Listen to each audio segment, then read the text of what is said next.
সকালবেলা বাজার থেকে কাঁচা আমড়াগুলো এনেছি, ফ্রিজে ছিল, কেমন হয়ে গেছে।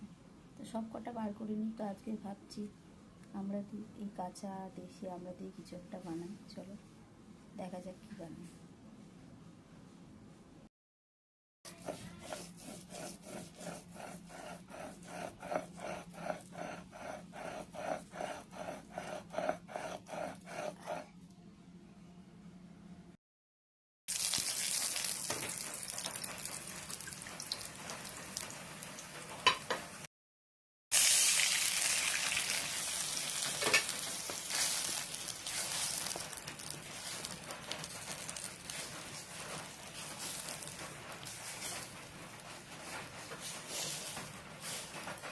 আমরা সর্ষে বাটার টক,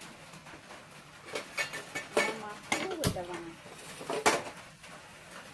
মায়ের হাতে মতো অত টেস্টি হবে কিনা জানি না, চেষ্টা করলাম বানাতে, কিছুই না।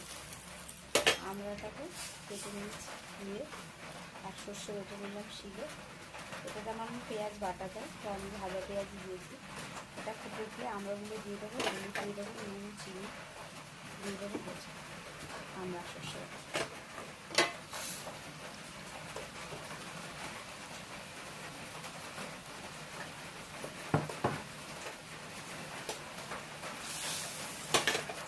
হলুদ দেবো, নুন দেবো, সামান্য চিনি দেবো, চিনি দিলাম, হলুদ দিলাম, ফুটে উঠলো, আমড়াগুলো দিয়ে দিই।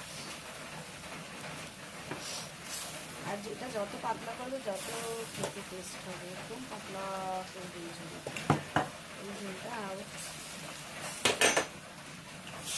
আমার জ্বর ছিল কদিন, তো ভয় খেতে পারিনি, যদি জ্বর ফটটা বেরিয়ে যায়। তো এখন আমি বানালাম এর জন্য, সবাই আবার বানিয়ে খেয়ে দেখতে। আমড়াগুলো গলে গেছে, টকটা হয়েই গেছে। যারা শুধু টক খেতে চায় তারা চিনি দেবেই না, আর যারা টক মিষ্টি খেতে চায় তারা একটু চিনি দেবে।